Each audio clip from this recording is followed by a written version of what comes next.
سفر فکر کے بحرے بے قراں کا، سفر رفت تخیل کی کہکشاں کا، سفر گلہائے فن کے گلستاں کا، سفر روایت اردو زباں کا۔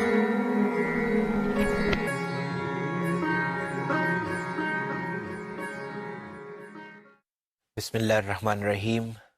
السلام علیکم عزیز طلبہ، ورچوئل یونیورسٹی آف پاکستان کے سلسلہ تدریس میں بی ایڈ آنرز کا کورس مطالعہ اردو ادب اور اس کے 13ویں لیکچر کے ساتھ میں ہوں فیصل کمال حیدری۔ گزشتہ لیکچرز میں ہم نے حفیظ جلندھری کے حوالے سے بات کی، پھر ہم نے نصاب میں شامل ان کے گیت کا مطالعہ کیا اور مجموعی طور پر یہ نتیجہ اخذ کیا کہ حفیظ نے اپنی روایات کو تھامتے ہوئے اس میں ایسے اجتہادات کیے کہ آج بھی ان کا انفرادی رنگ قائم و دائم ہے۔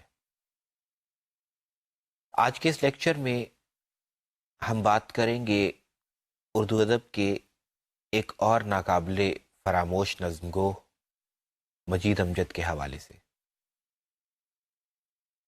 مجید امجد عزیز طلبہ اردو شاعری کی روایت کے وہ شاعر ہیں جنہوں نے اردو نظم کو رواج دیا، بالخصوص اردو آزاد نظم کو رواج دیا۔ نظم معرہ پر انہوں نے بات کی اور نظم گوئی میں وہ تجربات کیے جو ان سے پہلے نہ کیے گئے تھے اور نہ کسی نے اس کی بہت زیادہ جرت کی تھی۔ بالخصوص حید کے تجربات، یعنی مصرع سازی، مصروں کی ترتیب، اوزان اور بہور کے حوالے سے جو انہوں نے تجربات کیے وہ ان سے پہلے نہیں کیے گئے تھے۔ یہ مجید امجد ہی کی دین تھی کہ آج اردو شاعری میں آزاد نظم غزل کے بعد مقبول ترین صنف بن چکی ہے۔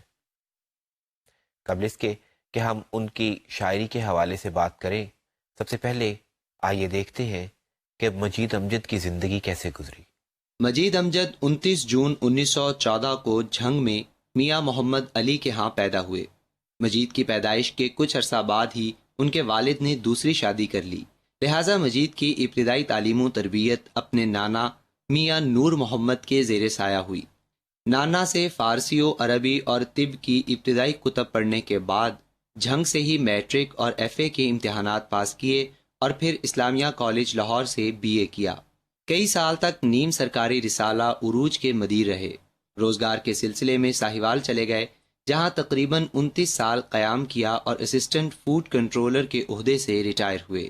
مجید کی خانگی زندگی زیادہ خوشگوار نہ تھی، گو کہ ان کی بیگم بھی ایک تعلیمی یافتہ خاتون تھیں، اس کے باوجود ان دونوں کی کبھی نہ بنی۔ مجید کی وفات انتہائی صبر آزما حالات میں ہوئی۔ 11 مئی 1974 کو جب پرانا رفیق علی محمد حسب معمول گھر کے باہر تالا لگا کر کام کو گیا تو واپسی پر مجید امجد کی لاش فرش پر پڑی پائی۔ میت جھنگ لائی گئی۔ کوئی شاعر، ادیب یا مداح و قدردان ساتھ نہ تھا۔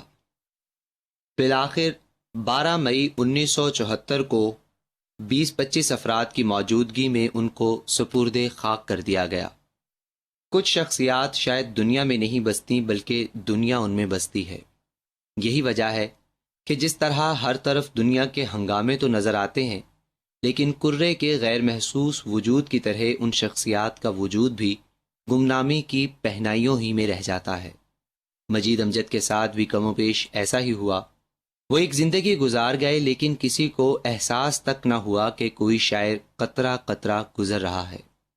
مگر ان کے بعد ناقدین کو فنی اعتبار سے ان کی نظم میں اسلوبیاتی جدت بھی نظر آنے لگی اور حیاتی تجربات بھی۔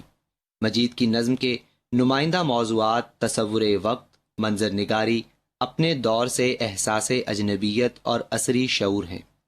مجید میدان ادب میں ایک غیر محسوس جھونکے کی طرح آئے اور کم و بیش اسی گوشہ گمنامی میں دار فانی سے کوچ کر گئے۔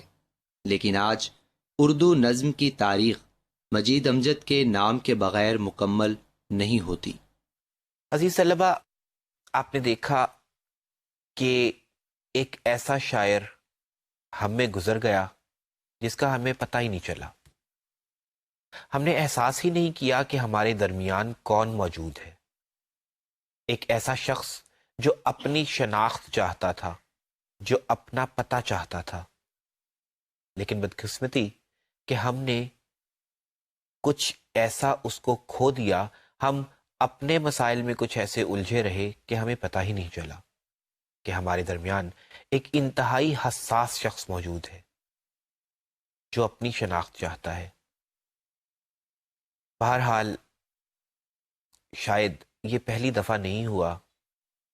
شاید کتنے ہی لوگ ہوں گے کہ جو ہمارے درمیان سے گزر جاتے ہیں، لیکن ہم اپنی پریشانیوں میں، اپنی خوشیوں اور مسرتوں میں اپنی زندگی کے دن پورے کرتے ہوئے شاید دائیں بائیں دیکھنے کی کوشش ہی نہیں کرتے. ہم یہ جانتے ہی نہیں کہ لوگ ہماری توجہ کے طالب ہیں. لوگ ہم سے اپنا غم شیئر کرنا چاہتے ہیں، اپنے احساس ناتمامی کو ہم سے مل کر مکمل کرنا چاہتے ہیں. لیکن وہ لوگ ناتمام آتے ہیں اور ناتمام چلے جاتے ہیں. گوشائے گمنامی سے آتے ہیں اور گوشائے گمنامی ہی میں چلے جاتے ہیں. اور ہم لوگ جو خود کو زندوں میں شمار کرتے ہیں، ہمارا وہ خیال کہ ہم زندہ ہیں، ہم جانتے ہیں، حالانکہ حقیقت یہ ہے کہ ہم کچھ بھی نہیں جانتے.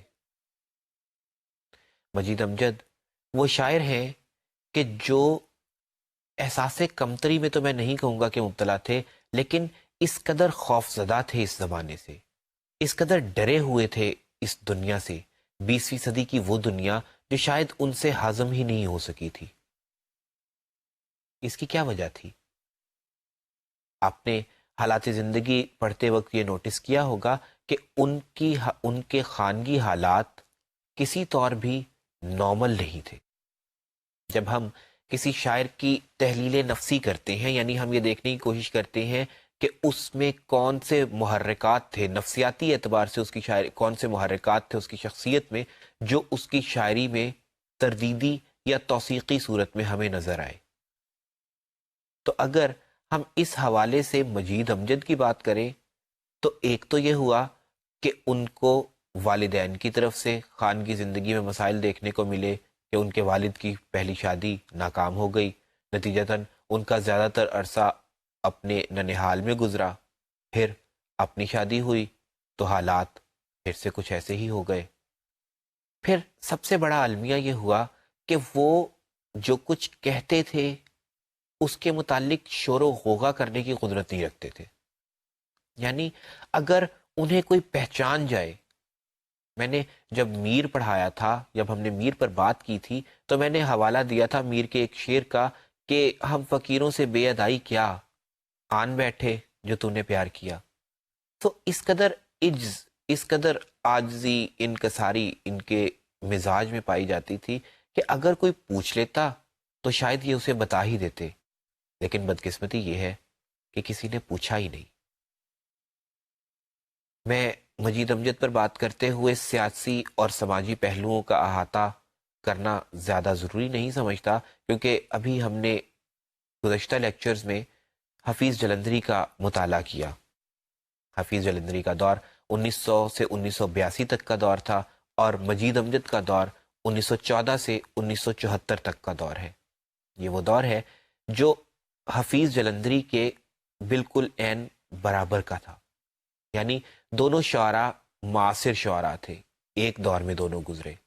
لہٰذا وہی سیاسی اور سماجی حالات جن سے سابقہ حفیظ جلندری کو پڑا تھا، ظاہر ہے کہ مجید امجد کو بھی ویسے ہی حالات دیکھنے کو ملے ہوں گے. فرق ادبی اعتبار سے صرف اتنا ہے کہ جب مجید امجد نے شاعری کا آغاز کیا تو اس وقت اردو ادب پر ترقی پسندیدیت کے اثرات غالب ہونے لگے تھے، اور جب حفیظ جلندری نے شاعری کا آغاز کیا تو تب اردو ادب پر رومانویت کا غلبہ تھا. بہرحال اگر میں بات کروں حفیظ کی شاعری کے بعد مجید امجد کی شاعری کے حوالے سے، تو مجید امجد کی شاعری میں واضح طور پر یہ بات دیکھی جا سکتی ہے کہ ایک گھبرایا ہوا شخص، ایک ایسا شخص جو اس دنیا کو دیکھ کر خوف زدہ ہو جاتا ہے، افراد کا ایک جمع غفیر اسے ایسا محسوس ہوتا ہے کہ شاید اس میں وہ اپنی ہستی، اپنی شخصیت اور شاید اپنا وجود بھی کھو دے گا۔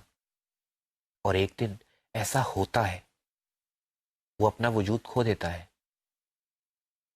دوپہر کے وقت ان کا دوست جو انہیں گھر چھوڑ کر جاتا ہے، وہ یہ نہیں جانتا کہ جب وہ واپس آئے گا اور گھر کا تالا کھولے گا تو مجید امجد، جو کبھی ہنستا کھیلتا زندہ و جاوید شخص تھا، اسے واپسی پر ایک لاش کی صورت میں ملے گا۔ ایک تحیر سے بھرپور زندگی اور ایک مسٹیریس سا خاتمہ، وہ خاتمہ کہ جس کے متعلق آج بھی ہم نہیں جانتے کہ آخر کیا ہوا۔ حرکت قلب بند ہوئی، خودکشی کر لی گئی، بہرحال جو بھی ہوا، لیکن سانسوں کی ڈوریں ٹوٹ گئی۔ ہم مجید کی شاعری کا اگر مطالعہ کریں تو ہم یہ دیکھتے ہیں کہ اس میں بھی یہی احساس تحیر، یہی خوف، یہی ڈر، یہی اجنبیت، یہی احساس تنہائی ہمیں بخوبی ملتا ہے۔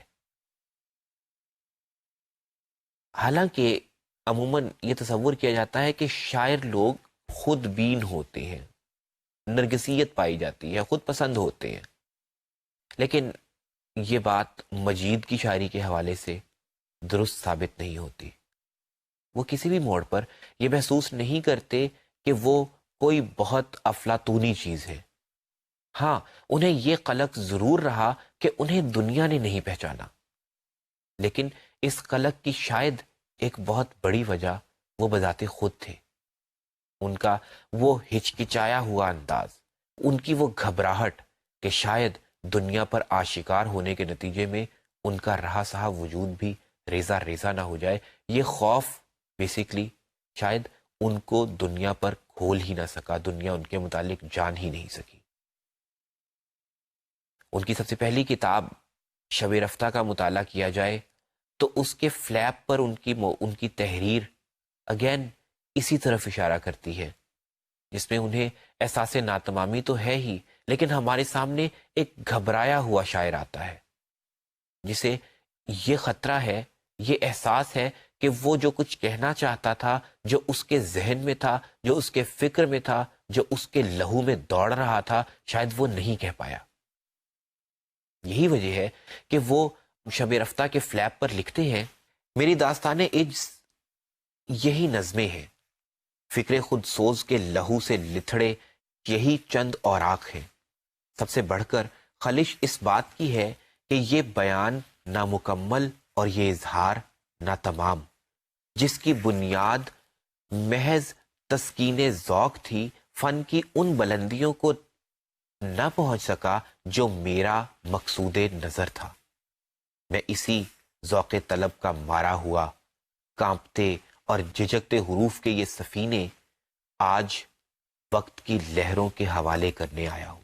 آپ نے دیکھا کہ مجید آخری دم تک اس حوالے سے خوفزدہ تھے کہ جو کچھ وہ کہنا چاہتے تھے وہ کہہ نہیں سکے، کیونکہ تعین یقینی طور پر ہو نہیں سکا تھا۔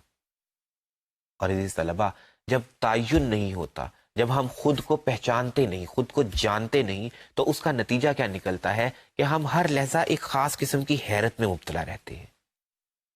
حفیظ کی شاعری کی بات کی جائے تو یہ ان کی شاعری کا سب سے پہلا وصف ہے، یعنی حیرت۔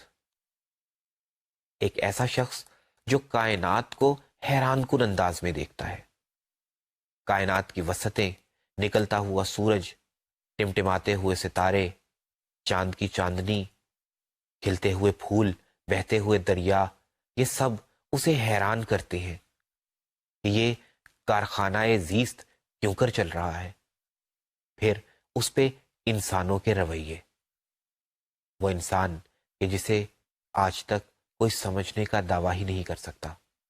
مجید امجد جیسا حساس شاعر شاید اس انسان کو، 20ویں صدی کے اس انسان کو جو پیچیدہ سے پیچیدہ تر ہوتا چلا جا رہا تھا، سمجھنے کی قدرت ہی نہ رکھتے ہو، یا شاید وہ اس انسان میں سے وہ خالص انسان تلاش کرنا چاہتے ہوں جس کا وجود بہت عرصہ پہلے مشینی انقلاب کے بعد ختم ہوتا چلا جا رہا تھا۔ بہرحال کوئی بھی وجہ ہو، محرک کوئی بھی ہو، ہمارے سامنے مجید امجد ایک حیران شاعر کے طور پہ سامنے آتے ہیں، ایک ایسا شاعر جو ہر وقت حیرت میں مبتلا ہے۔ ان مصروں میں مجید کی حیرت واضح طور پر دیکھی جا سکتی ہے۔ وہ کہتے ہیں کہ عمر اس الجھن میں گزری، کیا شے ہے یہ حرف بیاں کا، عقدۂ مشکل صورت مانی صورت، اکثر گرد سخن سے نہ ابھرے وادی فکر کی لیلاؤں کے جھومتے محمل، طے نہ ہوا ویرانہ حیرت۔ یعنی کوشش کی گئی، لیکن جس نتیجے پر پہنچنا چاہتے تھے، جس ثمرے تک پہنچنا چاہتے تھے، جو پھل لینا چاہتے تھے، وہ مل نہ سکا، کیونکہ ہر لمحہ، ہر لہجہ، ہر دوسرے قدم پر ان کے سامنے ایسا دھندلکا چھا گیا کہ جس میں ہیولے تو تھے لیکن وجود تراشنا مجید امجد کی چشم بینا اور چشم بصیرت دونوں کے لیے ممکن نہ تھا۔ بہرحال مجید حیرتوں کے سفر پر روانہ ہوئے، مسافت زیست طے کرنے لگے، تو راہ پر ہر دوسرا راہگیر ان کے لیے تحیر کا باعث بن گیا۔ جیسے مثال کے طور پر اپنی نظم راہگیر میں مجید کہتے ہیں کہ کوئی تو مجھ کو بتائے یہ راہگیر ہے کون، حسین انکھڑیوں میں حسن شش جہات لیے، خزاں کی سلطنتوں میں ہے ایک پھول رواں، ہر ایک خار سے امید التفات لیے، لگی ہے اس کو لگن جانے کس ٹھکانے کی، بھٹک گئی ہو نہ ٹھوکر کوئی زمانے کی۔ حیرت کی بات یہ ہے عزیز طلبہ کہ وہ شخص جو اپنے گرد و نواح سے خوفزدہ ہو، جو اپنے ساتھ رہنے والوں سے ہچکچاتا ہو، وہ جب فلسفہ زیست کی بات کرتا ہے تو پھر اس نے آخر کار پریشان ہی ہونا ہے۔ یعنی وہ شخص کہ جو عام زندگی کی حقیقتوں کو نہیں سلجھا پاتا، اگر وہ زندگی کی اتھاہ گہرائیوں میں کھونے کی کوشش کرے یا فلسفہ زیست کو سلجھانے کی کوشش کرے، وہ گورکھ دھندا کہ جسے آج تک کوئی فلسفی بھی پورے طور پر نہیں سلجھا پایا، تو اس کا نتیجہ کیا ہوگا؟ تو اس کا نتیجہ بس یہی ہوگا کہ وہ حیرت سے اپنے سفر کا آغاز کرے گا اور حیرانی پر ہی یہ معاملہ ختم ہو جائے گا، کیونکہ زندگی تو بہرحال ختم ہونی ہی ہے۔ مجید امجد اپنی ایک نظم پنواڑی میں، بلکہ معروف نظم جس کا مطالعہ ہم اگلے لیکچر میں بطور نمونہ کلام بھی کریں گے مجید امجد کے، اس نظم میں مجید ایک شخص کی زندگی بیان کرتے ہیں۔ وہ شخص جو ہمارے آپ کے دائیں بائیں کوئی بھی ہو سکتا ہے۔ مجید امجد کے نزدیک یہ کردار ایک پنواڑی کا کردار ہے، ایک پان والے کا کردار ہے، لیکن کوئی پان والا ہو، حجام ہو، درزی ہو، یا کوئی بھی متوسط طبقے سے تعلق رکھنے والا یا زیریں طبقے سے تعلق رکھنے والا وہ شخص جو ہماری زندگیوں میں ہر لحظہ موجود ہوتا ہے، لیکن ہم اسے بطور انسان محسوس ہی نہیں کر پاتے، اس کی شناخت ہی نہیں کر پاتے۔ اس نظم میں مجید زندگی کے حوالے سے اپنی حیرت کا اظہار کرتے ہیں، اور ان کی حیرت ختم اسی بات پر ہوتی ہے کہ زندگی ختم ہو جاتی ہے لیکن حیرانی جانے کا نام نہیں لیتی۔ نظم کے یہ مصرے دیکھیے، وہ کہتے ہیں کہ کون اس گتھی کو سلجھائے، دنیا ایک پہیلی، دو دن ایک پھٹی چادر میں دکھ کی آندھی جھیلی، دو کڑوی سانسیں لی، دو چلموں کی راکھ انڈیلی، اور پھر اس کے بعد نہ پوچھو کھیل جو ہونی کھیلی، پنواڑی کی ارتھی اٹھی بابا اللہ بیلی۔ یعنی بالآخر وہ تنگ آ جاتے ہیں اور یہ کہتے ہیں کہ نہیں، زندگی کی گتھیوں کو سلجھانا، زندگی کے گورکھ دھندوں کو سلجھانا میرے بس کا روگ نہیں، اور شاید میرے کیا، کسی بھی انسان کے بس کا روگ نہیں۔ ہوتا کیا ہے کہ انسان آتا ہے، مشکلات سہتا ہے، غم و آلام کا مقابلہ کرتا ہے، آہوزاری کرتا ہے، شکستگی کا شکار ہوتا ہے، یا کبھی شاید کچھ لوگ جز وقتی طور پہ فتح و نصرت سے ہمکنار بھی ہوتے ہوں گے، لیکن بہرحال پھر ایک دن موت کا فرشتہ آتا ہے اور سب کچھ بالکل یہی رہ جاتا ہے اور ہمارا سفر آگے کا شروع ہو جاتا ہے، وہ آگے کا سفر کہ جس کے متعلق ہم کچھ بھی نہیں جانتے۔ سو ایک حیرت کو ختم کرتے کرتے انسان ایک دوسری حیرت میں داخل ہو جاتا ہے۔ عزیز طلبہ، وہ شخص جو حیرت کا شاعر تھا، جس کے ہاں ہر دوسرے لمحے احساس تحیر پایا جاتا تھا، اس کے ہاں اداسی ایک منطقی سی بات ہے، کیونکہ جب ہم زندگی کی حقیقتوں کو پا نہیں سکتے یا جب ہم زندگی کی حقیقتوں کے مسائل حل نہیں کر سکتے، ہمارے سامنے زندگی اپنے اصل روپ میں نہیں آتی، تو پھر ہم پہلے حیران ہوتے ہیں اور پھر ہمیشہ ہمیشہ کے لیے اداس ہو جاتے ہیں، کیونکہ ہمیشگی حیرت میں بھی ہوتی ہے، اور جب ہم کچھ سمجھ نہ پائیں تو پھر اداسی ہمارا مقدر بن جاتی ہے۔ مجید امجد جو اپنی شناخت کے لیے نکلے ہوں گے، شاید لوگوں کو کچھ پیغام دینا چاہتے ہوں گے، لیکن گھر سے باہر نکلتے ہی رنگ رنگ کے لوگ، دنیا کے رنگ رنگ کے رویے، مزاج، اختلاطی تعلقات، اور پھر اس اختلاط کے نتیجے میں ہونے والا تصادم جو مجید امجد کی اپنی زندگی میں بھی ہوا، مجید امجد کے والدین کی زندگی میں بھی ہوا، اس کے نتیجے میں ان میں ایک خاص قسم کی اداسی چھلکنے لگتی ہے۔ یہ نظمیں جن کی میں بات کر رہا ہوں، ان میں خواہ وہ دنیا کی بات کریں، اپنی ذات کی بات کریں، خارج سے ان کا واسطہ ہو، داخلیت کی بات ہو، ہر اعتبار سے وہ قدرے پریشان، اداس، نڈھال ہمارے سامنے آتے ہیں۔ مثال کے طور پر مجید کی نظم کا یہ ٹکڑا دیکھیے: یہی پھولوں کی زیست کا ماحصل ہے کہ اس کا تبسم اس کی اجل ہے، یہ دنیا ہے میری یا مرکز ہے میرا، یہاں بھی اندھیرا وہاں بھی اندھیرا۔ یعنی روشنی کی تلاش تو مجید کو ہے، لیکن زندگی کچھ ایسے مایوس کن رنگ میں ان کے سامنے آئی ہے کہ انہیں زندگی کے اجالے بھی اجلے معلوم ہی نہیں ہوتے۔ موت ہی کا ایک اور جگہ پر تذکرہ کرتے ہوئے وہ کہتے ہیں کہ موت کتنی تیرا و تاریک ہے، ہوگی لیکن مجھ کو اس کا غم نہیں، قبر کے اندھے گڑھے کے اس طرف باہر اندھیرا کم نہیں۔ یعنی بالکل وہی بات جو اوپر کے مصروں میں مجید نے کہی تھی کہ انہیں زندگی اور موت میں کوئی فرق محسوس نہیں ہوتا، کیونکہ زندگی کی رانائی ان کے سامنے رانائی کی صورت میں آتی ہی نہیں ہے۔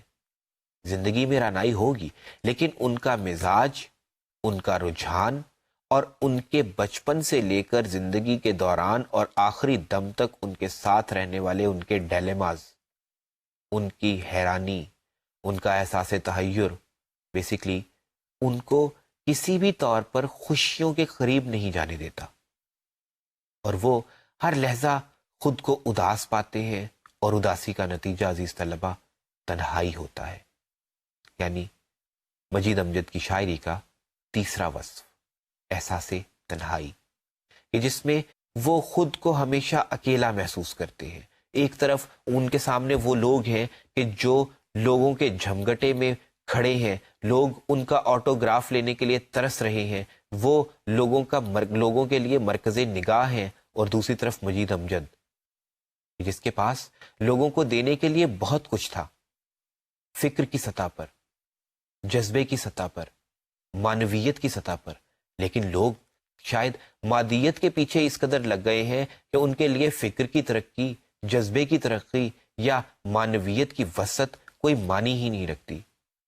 مجید امجد اپنی ایک معروف نظم میں ایک بالر کے ساتھ، کرکٹ کے ایک بالر کے ساتھ اپنے آپ کو کمپیئر کرتے ہیں اور محسوس کرتے ہیں کہ وہ بالر ان سے کہیں بہتر ہے، کہ کم از کم اس کی طرف لوگ متوجہ تو ہوتے ہیں، اس کی طرف التفات تو کیا جاتا ہے، اس کے مرکز نگاہ تو تصور کیا جاتا ہے۔ مجید امجد اس کے سامنے خود کو بالکل اکیلا اور تنہا محسوس کرتے ہیں۔ وہ کہتے ہیں کہ وہ ایک بالر مہوشوں کے جھم گھٹے میں گر گیا، وہ صفائے بیاض پر بسط غرور کل کے گوہری پھری، حسین کھلکھلاہٹوں کے درمیان وکٹ گری. یعنی بالر بہت خوش قسمت ہے کہ لوگ اسے دیکھنا چاہتے ہیں، اس کا آٹوگراف لینا چاہتے ہیں. لیکن یہی بات جب مجید امجد اپنے حوالے سے کرتے ہیں تو پھر اکیلا محسوس کرتے ہوئے کہتے ہیں کہ میں اجنبی، میں پابا گل، نہ رفت مقام ہے نہ شہرت دوام ہے، یہ لوح دل، یہ لوح دل، نہ اس پہ کوئی نقش ہے نہ اس پہ کوئی نام ہے. یعنی وہ بالر جو ایک وکٹ گرا کر مرکز نگاہ بن جاتا ہے، مجید کہتے ہیں کہ وہ کتنا عظیم ہے، یا کتنا یوں کہہ لیجئے کہ خوش قسمت ہے کہ اس کی طرف لوگوں کی توجہ تو ہو جاتی ہے. مجید امجد کہ جو اپنے تخلیقی کارناموں کے ذریعے کہیں زیادہ مشہور ہو سکتے تھے، کہیں زیادہ معروف ہو سکتے تھے، اور آج جب وہ ہم میں موجود نہیں ہے تو ہمارے ناقدین اس بات کا ادراک بھی کر چکے، اس بات کو تسلیم بھی کرتے ہیں کہ وہ اپنے دور کے ہی نہیں بلکہ اردو نظم کی تاریخ کے ایک ناقابل فراموش شاعر ہیں. اپنے دور میں انہیں کسی کی طرف سے کوئی توجہ نہیں ملی. نتیجہ احساس محرومی، اداسی اور تنہائی، جس پر ہم بات کر چکے ہیں. عزیز طلبہ، اب میں بات کروں گا مجید امجد کی ان دو بنیادی بڑی خصوصیات کے حوالے سے جو انہیں اپنے دور کے دیگر شعراء پر فوقیت بھی دیتی ہیں اور ان سے ممیز بھی کرتی ہے انہیں. پہلی بات، مجید امجد کی محاکات نگاری. محاکات نگاری سے مراد یہ ہے کہ وہ شخص یا وہ شاعر جو لفظوں کے بلبوتے پہ ایسی تصویر ہمارے سامنے کھینچ دے کہ اس کی شاعری کو سامنے رکھتے ہوئے باقاعدہ پینٹنگ تیار کی جا سکے، مصوری کے اعلیٰ نمونے بنائے جا سکے. دیکھیے، منظر نگاری اور محاکات نگاری میں کوئی خاص فرق نہیں ہوتا، بس فرق صرف اتنا سا ہوتا ہے کہ منظر صرف خارج سے متعلق ہوتا ہے، جبکہ محاکات داخل اور خارج یعنی باطن اور ظاہر دونوں کی تصویر کشی کرتے ہیں. مجید امجد کے ہاں منظر کشی اور محاکات نگاری اس قدر ملتی ہے کہ انہیں لینڈسکیپ کا شاعر بھی کہا جاتا ہے.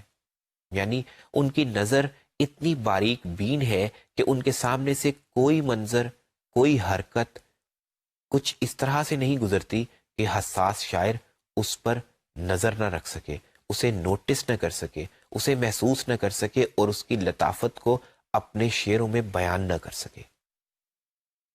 مثال کے طور پر مجید امجد اپنی ایک نظم میں تتلی کے پھول سے چمٹے رہنے کی بات کرتے ہیں، اس کیفیت کو بیان کرتے ہیں. دیکھیے، وہ کہتے ہیں کہ بارہا تند ہوائیں چلیں طوفان آئے لیکن ایک پھول سے چمٹی ہوئی تتلی نہ گری. یعنی بڑی باریک سی بات ہے، ایک عام سا منظر ہے. شاید وہ لوگ جنہیں ادب میں بہت زیادہ دلچسپی نہ ہو وہ یہ بھی سوچیں کہ بھئی اگر طوفان آئے تو آئے، اگر تتلی نہ گری تو اس سے فرق کیا پڑ جاتا ہے. لیکن عزیز طلبہ، اس سے فرق پڑتا ہے. تتلی کو اگر ذرا غور سے دیکھا جائے تو یہاں ہمارے سامنے ایک ایسے وجود کے استعارے کے طور پر آتی ہے جس میں ہم مجید امجد کے ہمزات کو بھی دیکھ سکتے ہیں. ایک کمزور ناتواں وجود، تتلی اور مجید امجد. ایک ایسا وجود کہ جو ہمارے اندر موجود رہتا ہے لیکن ہم اس کی طرف توجہ کرنا کوئی زیادہ ضروری نہیں سمجھتے. تتلی اور مجید امجد. ایک ایسا وجود جو مستقلاً ناتوانی اور کمزوری کے باوجود زندگی کا مقابلہ کرتا ہے اور آخر میں پھر بے نام و نشان رہ جاتا ہے، گمنام رہ جاتا ہے. تتلی اور مجید امجد. گویا ایک عام سے منظر کو، ایک عام سی کیفیت کو صرف تصویر کے روپ میں نہیں، تصور کے روپ میں بھی ہمارے سامنے لائے. اسی طرح ایک اور نظم کوہسار ایک کوہستانی سفر کے دوران اس نظم میں جس طرح وہ نخل بلند کو پیش کرتے ہیں، ایسا محسوس ہوتا ہے کہ وہ نخل بلند یعنی ایک بلند و بالا درخت ایک درخت نہیں بلکہ صدیوں سے پہاڑوں میں وادیوں میں رہنے والا ایک ایسا تنہا انسان ہے جو اپنی تنہائی میں مطمئن بھی ہے اور ایک قائم و دائم قسم کی زندگی بھی گزار رہا ہے۔ مجید امجد کی اس نظم کا یہ ٹکڑا دیکھیے، وہ کہتے ہیں تنگ پگڈنڈی سرے کوہسار بل کھاتی ہوئی، نیچے دو سمت گہرے غار منہ کھولے ہوئے، آگے ڈھلوانوں کے پار ایک تیز موڑ اور رس جگہ، ایک فرشتے کی طرح نورانی پر کھولے ہوئے، جھک پڑا ہے آ کے رستے پر کوئی نخل بلند۔ دیکھیے ہمارے سامنے ایک مکمل منظر آتا ہے، اور ایک ایسا منظر جو غیر متحرک نہیں، جس میں ہمیں سٹل فوٹوگرافی جیسی صورتحال نہیں ملتی، بلکہ ہمارے سامنے ایک متحرک منظر آتا ہے، یعنی پہاڑ، وادیاں، کھائیاں، بل کھاتے ہوئے راستے، اور بل کھاتے ہوئے راستوں پر اچانک ایک جھکا ہوا درخت۔ ہمارے سامنے ایک ایسا منظر آتا ہے جو کشید کیا ہوا نہیں لگتا، یعنی ترتیب دیا ہوا نہیں لگتا، بلکہ فطرت کا ایک ایسا منظر جو باقاعدہ طور پر روئے زمین پر موجود ہے، جسے مجید امجد کی آنکھ نے دیکھا، کیپچر کیا اور صفحہ کرتاس پر اتار دیا۔ ایسی ہی ایک اور متحرک صورت دیکھیے، مجید کہتے ہیں اپنی نظم گھور گھٹاؤں کے نیچے میں، پیڑوں کی لچکیلی باہیں کونپلوں کے کنگن پہنے، جھک جھک کر جھیل کے پانی پر سے چننے آتی ہیں پیلے پیلے پتے اور بھورے بھورے بادل۔ آپ نے دیکھا عزیز طلبہ کہ اس ٹکڑے میں بھی مجید امجد صرف منظر نہیں بیان کرتے، بلکہ پیلے پتے، بھورے بادل، لچکیلی باہیں، باقاعدہ طور پر اس میں انسانی احساسات پائے جاتے ہیں۔ پیلے پتے خزاں کی علامت ہے، خزاں اردو شاعری میں احساس غم کی علامت ہے۔ بہرحال ہر اعتبار سے مجید کا ہر منظر کچھ ایسا مکمل، ایسا زندہ اور ایسا متحرک ہے کہ اس کی مثال دوسرے شعراء کے ہاں بآسانی نہیں ملتی، جبکہ مجید کی ہر دوسری نظم میں یہ مناظر بکھرے ہوئے نظر آتے ہیں۔ مجید کی شاعری کا ایک اہم پہلو ان کا خاص تصور وقت ہے۔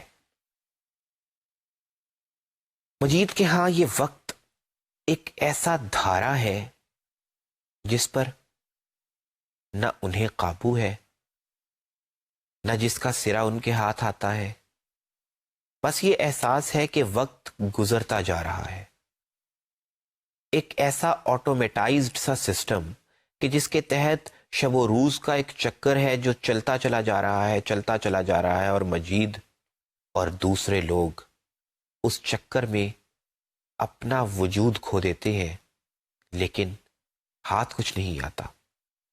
مثال کے طور پہ توسیع شہر کا یہ ٹکڑا جو اب میں آپ کے سامنے پڑھنے جا رہا ہوں، اس کا اگر ہم مطالعہ کریں تو اس میں دو تین مختلف اوصاف یا دو تین مختلف موضوعات ہمیں واضح طور پر دیکھنے کو ملتے ہیں۔ پہلے ہم اس نظم کے ٹکڑے کو دیکھتے ہیں۔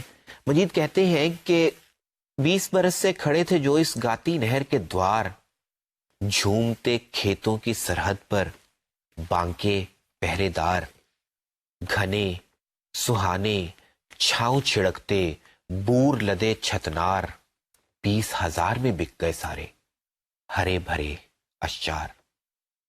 اب اگر غور کریں تو اس ٹکڑے میں ہمیں جہاں منظر مکمل طور پہ ملتا ہے، وہیں ہمیں وقت کے تبدیل ہونے کا پتہ چلتا ہے۔ یعنی وہ شجر جو کبھی ہرے بھرے تھے، کھڑے تھے، نوجوانوں کی طرح کھڑے تھے، ان کی چھاؤں ہمیں سکون دیتی تھی، صرف 20,000 میں بیچ دیے گئے۔ اب یہاں 20,000 کی امپورٹنس محض اس بات کی ہے کہ وقت بدل گیا تو وہ فطرت کو پسند کرنے والے، فطرت کے ساتھ زندگی گزارنے والے اس قدر مادیت پسند ہو گئے کہ انہوں نے اس چھاؤں کو گویا 20,000 میں بیچ ڈالا۔ ولیم ڈیوس نے اپنی ایک پوئم، اپنی ایک نظم لیجر میں کہا تھا کہ what is this life a full of care, we have no time to stand and stare, no time to stand beneath the boughs and stare as long as sheep or cows۔ یعنی یہ زندگی کیا ہے اگر غم و آلام سے بھرپور ہے تو ہمارے پاس کچھ وقت نہیں کہ ہم اس طرح سے زندگی گزار سکیں فطرت کے ساتھ جس طرح سے گائے اور بھیڑیں یعنی جانور گزارتے ہیں۔ اب یہاں آپ خواہ جانوروں کو ایک لمحے کو نیگیٹو ان کا پہلو نہ لیں تو کہنا یہ چاہتے ہیں ولیم ڈیوس کہ ہم فطرت سے دور ہوتے چلے جا رہے ہیں، ہم فطرت سے کنارہ کشی اختیار کر رہے ہیں۔ اس کا نتیجہ کیا ہے؟ اس کا نتیجہ یہ ہے کہ ہم دراصل مادیت پرست ہو رہے ہیں۔ بالکل یہی بات مجید امجد اپنی اس نظم کے اس ٹکڑے میں کہہ رہے ہیں کہ ہمیں وہ درخت جو کبھی چھاؤں دیتے تھے، جو کبھی سکون دیتے تھے، ہم نے محض 20,000 روپے میں ان کو بیچ ڈالا اور 20 سالوں کی ساری چھایا، سارا کا سارا سکون گویا غارت ہو کر رہ گیا۔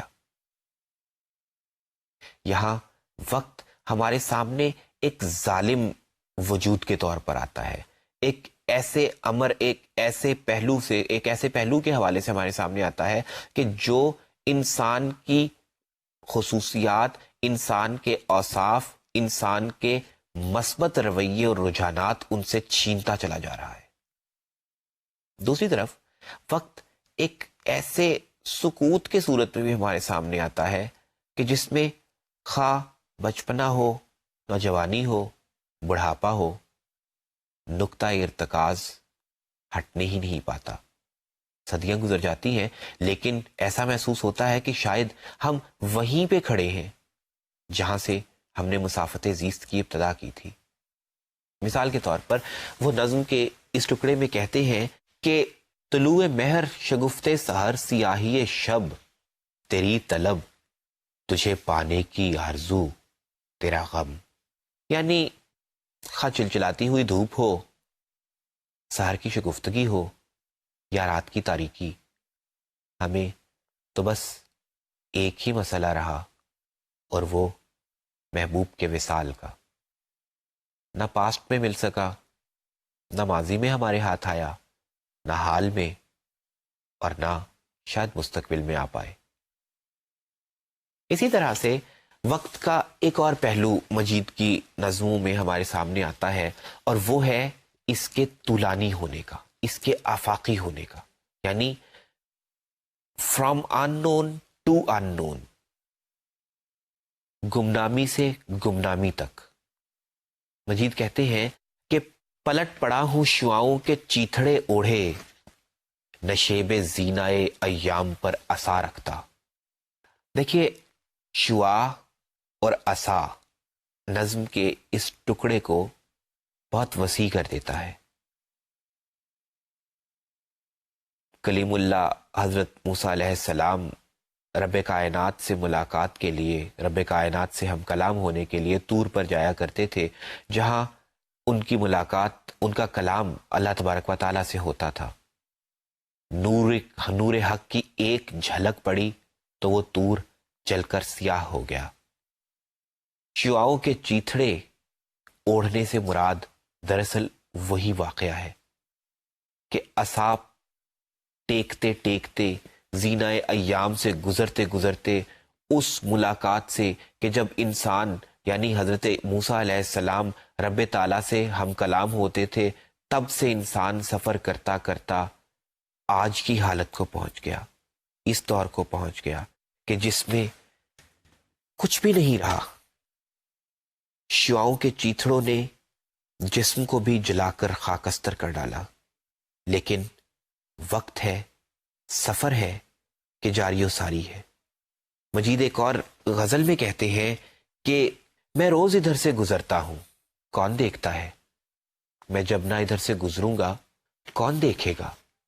تڑخ کی گرد کی تہ سے اگر کہیں کچھ پھول کھلے بھی کوئی تو دیکھے گا، کون دیکھے گا؟ یعنی وہ کہتے ہیں کہ انسان آتے ہیں چلے جاتے ہیں، وقت کا دھارا ہے، بہتا چلا جانا ہے، وقت کا چکر ہے، چلتا چلا جائے گا۔ ہم اجنبی ہیں، ہم گمنام ہیں، ہم ریت کے ذرے ہیں، ہم دریا کے پانی کے قطرے ہیں کہ جن کا وجود کوئی پہچان ہی نہیں پاتا۔ لوگ سمندروں کی وسعتوں کا تذکرہ کرتے ہیں، لوگ دریاؤں کے طوفانوں کی بات کرتے ہیں، لوگ ریت کے غباروں کی بات کرتے ہیں، لیکن ذرات کو کوئی نہیں جانتا، قطروں کو کوئی نہیں جانتا۔ ہم ماہو سال کی بات کرتے ہیں، صدیوں کی بات کرتے ہیں، لیکن ساعتوں کی حقیقت کو کوئی نہیں پہنچ سکتا، یا پہنچ پاتا ہی نہیں کم از کم۔ سو مجید امجد کے نزدیک وقت ایک ہما دم بہنے والا دریا ہے، ایک ہمیشہ جاری و ساری رہنے والا چکر، اور اس میں انسان کا وجود بالکل ایسے گمنام ہے، بالکل ایسے بے نام ہے جیسے دریا میں قطرہ یا صحرا میں ریت کے ذرے۔ مجید ایک نظم میں کہتے ہیں، کتنی چھنا چھن ناچتی صدیاں، کتنے گھنا گھن گھومتے عالم، کتنے مراحل جن کا معال ایک سانس کی مہلت۔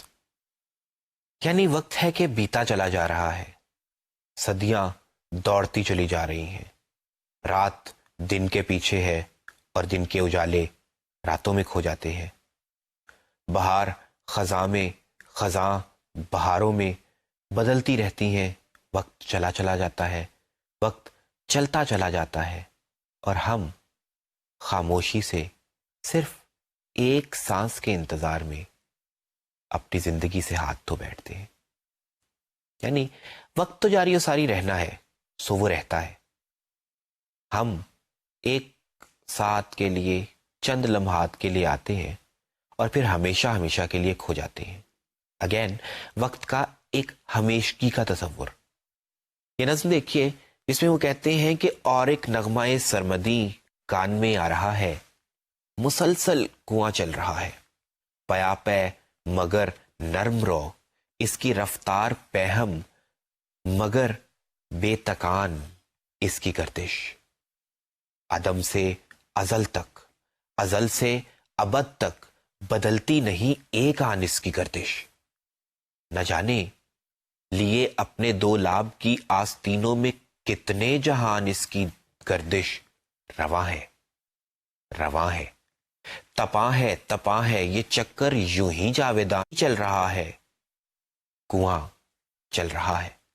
یعنی وقت گزرنا ہے، گزرتے چلے جانا ہے، بالکل اسی طرح جیسے کنواں چل رہا ہے، چلتا چلا جا رہا ہے، پانی نکل رہا ہے، وقت گزرتا جائے گا، زندگی جاری و ساری رہے گی، اور بس ہمارا وجود بے مایا، بے قیمت، بے مول۔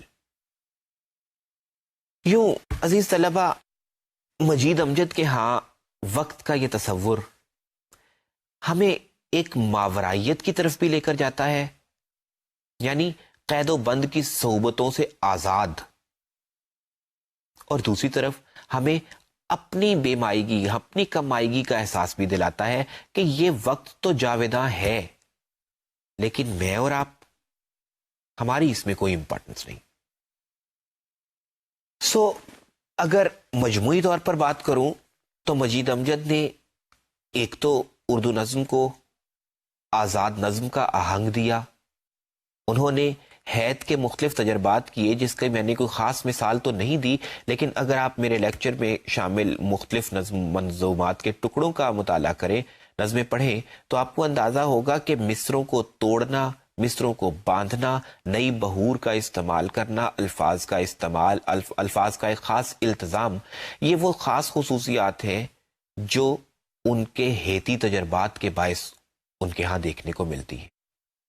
لیکن اوورال عزیز طلبہ، مجید امجد ایک ایسا شاعر تھا، ایک ایسی شخصیت کا مالک تھا جو اپنے آپ کو تلاشنا چاہتا تھا، جو اپنی شناخت چاہتا تھا، لیکن وہ شناخت اسے حت المقدور کوششوں کے باوجود مل نہ سکی، اور آخر کار جب 1974 میں اسے سپرد خاک کیا گیا تو حالت یہ تھی کہ اس کے جنازے پر شاید 25-30 سے زائد افراد بھی نہ تھے۔ ہمیشہ شناخت کا طالب، اپنے وجود کو تلاش کرنے کا طالب، بالآخر دائمی نیند سو گیا، لیکن آرزوئیں بر نہ آ سکی۔ میں آخر میں ایک شعر پڑھنا چاہتا ہوں، ایک حوالہ دینا چاہتا ہوں کہ جس سے مجید امجد کی شخصیت کا بخوبی اندازہ ہوتا ہے۔